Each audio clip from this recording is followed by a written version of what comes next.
So we make way for Brian Costello, Jets beat reporter for the New York Post. Brian, thanks for joining us. Let me start with our poll question. Which fan base should feel better today, the Packers or the Jets? I think the Jets fan base should feel better because I laugh. People talk about a down year for Aaron Rodgers. He threw 26 touchdowns. You know how many Jets quarterbacks have thrown 26 touchdowns? About three, right? Ryan Fitzpatrick, Joe Namath, and Mark Sanchez had a year of 26. That's it. So Jordan Love is an unknown to me. I feel like, the Jets fans should feel a little bit better this morning. What kind of team is he joining? A young team, but a team with a lot of promise. The defense, number 4 in the NFL last year. They have Sauce Gardner, Quinnen Williams, 2 good young players. They don't have many holes on defense. Garrett Wilson, Offensive Rookie of the Year. They signed Alan Lazard. Breece Hall's coming back from an ACL. We'll see where he is. The question really to me, Dan, is the offensive line, and they have work to do there. There's going to be some work, I think, Thursday night on the offensive line in the first round of the draft.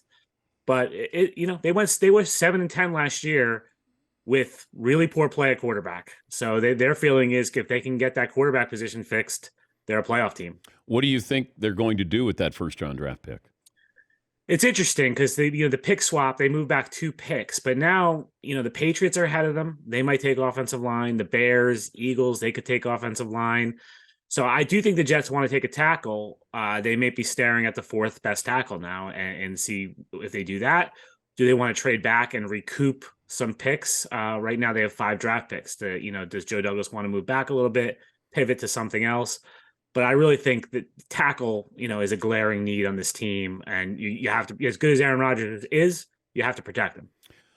I know that Brian Gutekunst, the Packers GM, wanted to get this deal done before the draft. I was told that it was probably going to get done prior to the start of Friday's second round. Were the Jets trying to, push this off to get it to the second round on Friday? No, because, Dan, this is a complicated deal, right? So it's actually not official right now yet because Rodgers has to rework his contract with the Packers to help them cap-wise. He has to be on their books on that contract for 24 hours. So they basically have to do that today, get that contract to the league.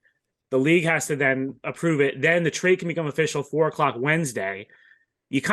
Rodgers is going to have to take a physical. I think that'll be Wednesday for the Jets. So there's some moving pieces here. It's not like just trading picks, right? So doing this Friday would have been hard. I think that's what the timing was. Okay. And this way, everything is done by the time the draft starts. What would be considered a successful season this year? Well, that's going to be a moving target. Right now, sitting here, playoffs. They haven't made the playoffs in 12 years. But, if they start 10-1 or something like that, you're going to be talking Super Bowl and the expectations are going to rise. But in terms of like losing jobs, as the coach GM get fired, I think if they make the playoffs, that's a major accomplishment. It's been 12 years. But yeah, we saw it last year with the Jets when they were 5-2, the expectations rose from where they were. How a season unfolds changes things. But sitting here right now, making the playoffs has to be the expectation.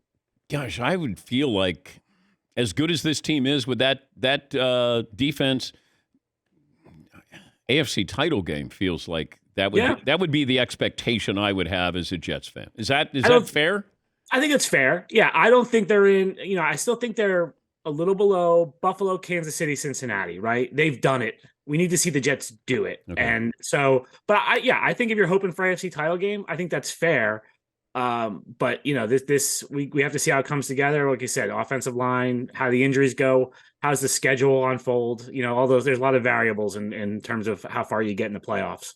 Has Robert Saleh talked about Aaron Rodgers or coaching him, or how do you think that relationship's going to go? I think it's going to be good. They actually practiced, Dan, the Jets and Packers practiced together. They did joint practices in the summer of 21 in Green Bay.